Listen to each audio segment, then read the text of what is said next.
Skyhawk Sports Network here with head men's basketball coach Bob Pietrack, as well as sophomore guard Akuel Cotton, senior guard Logan Hokanson, following the team's 87-57 win over Colorado Christian. Coach, go 2-0 this week. Did it in pretty convincing fashion against a CCU team that can be scary. They led the Armac and made 3-pointers coming into the ball game. Yeah, no question. And CCU is it's just a hard matchup because they can really score it. So we had to really be on our best defensively. And I thought collectively through the game that was probably our best defensive game of the year as far as just taking them out of what they wanted to be in. Yeah, they finished with 9 made threes, but on 25 attempts, holding to just 36% shooting. What was really the key defensively to try and, at least if they're gonna shoot them, at least make them tough looks? Well, we wanted to make it hard for Williams. I know he had 18. He's a really good player. He made 5 out of 8 from 3, but we just wanted to make it hard on him. I thought we did make it hard on him, even though he still had a pretty efficient night. He's just a heck of a basketball player, and wanted to make sure that no one else got in a rhythm along with him, and it don't feel like they did. Yeah. Akuel goes for 20 tonight, 8 for 11 shooting. Just, Akuel, what maybe even this is the back-to-back 20-point performances for you, but really economic of your shot selection with that 8 for 11, 3 for 3 from 3. What's kind of flowing right for you in the offense right now? I'm just staying aggressive and being confident. Really, just trusting my work. Coaches are calling good play calls, and I'm just putting my work in there. Coach, what have you seen of Akuel as a scorer? Like, we knew he was going to be a scorer when he got here his freshman year, but just the efficiency that he's played with, especially the last 2 games. Well, Akuel's a highly recruited player. We were very thankful to get him, and with that comes some pressure. And Akuel's just a guy that has really planted his roots here, and no one works harder. And you're starting to see, and everybody's starting to see, what a special talent he is. But we've known it. But what happens is even if you're young, this league is so competitive that if you're young, it's still really hard. But he's in his 3rd year, got the COVID year, so he's only a sophomore, and he's really blossoming in front of our eyes. And it's good to see because we knew that was going to be a special tree when we got him. All right, Logan, come back, play 13 minutes tonight, first action. Been a crazy couple of years for you, battling through injuries to get on the court. Just how'd you feel out there in your 13 minutes, finishing with 3 points, 4 assists? Do you feel yourself getting back in the flow of things a little bit? Yeah, still kind of getting back in game shape, but it felt good to get out there and play some minutes and play with my teammates and kind of get a rhythm.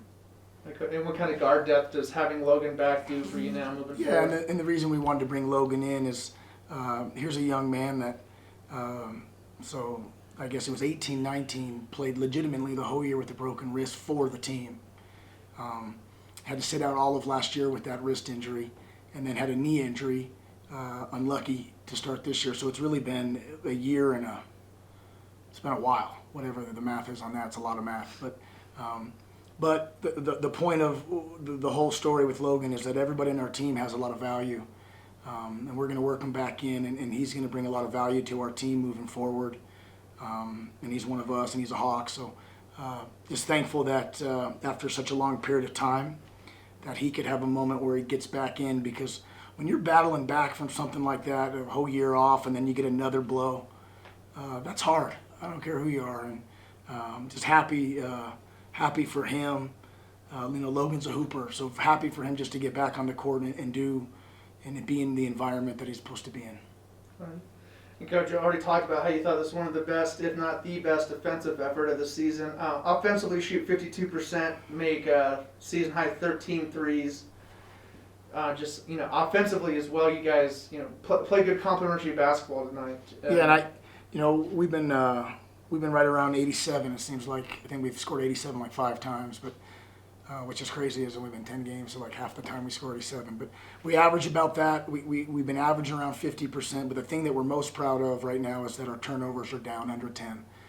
So if you shoot a high percentage and you share the ball and you don't turn it over, you normally put yourself in a position where you'll have a chance to be in the game or have a chance to win the game late. So proud of that. But for our program right now, we are really focused on trying to guard offensively. Sometimes basketball can come to us a little bit easier. Defensively, it's a work in progress all the time. Although I did think both this week, Coach Ty has been really working on those scouts, and I thought we had really good game plans defensively, and that's a credit to him. As you talked to, 20-point lead at the half. These are the kind of games that it can be hard when you're already dealing with a 20, 30-point lead to still be focused in on both sides of the ball. What does that say about the team, or just how important was that don't pay attention to the scoreboard, that the turnovers didn't start racking up, that the defense didn't last because of the big lead? Yeah, we're just trying to take a lot of pride in it. And when you take pride in something, you care about it. So we care. Right now, we're really trying to become a better defensive team, and we've had, I think, we've had 6 out of the last 8 games where we've kept teams in the 50s and 60s, which is really good for us. And we're a work in progress, completely a work in progress, both sides of the ball. But when we're getting that type of effort and that type of intensity and that type of buy-in defensively, it goes a long way. All right, Qualls, how's the team feeling right now? Midway through this homestand, got 2 games under your belts. Just how are you guys collectively feeling as a team as we start? We're 2 games away from heading off to Christmas break. We feel good. It was good to get the sweep this weekend, and really we'll start like Monday to get focused about the big week coming in front of us. So we're just grateful of getting these wins this weekend. So, yeah. All right, Coach. And I think we got Regis in a good Colorado School. Mine's team 2 good games next week to close out this fall semester. Just how do we spend this next week, and just how important are those 2 games before we head off for the holidays? Well, all the games are extremely important. So there's 22 RMAC games, and they all count the same. Regis has won 8 in a row, undefeated in the conference, probably ranked in the country come Tuesday. So they're having a great season. We had a great program, great coach, some really good senior players. So they'll be here Friday night, and all of our focus and energy will be to try to find a way to play well against them. All right, thanks, gentlemen. Thank you. Thank you.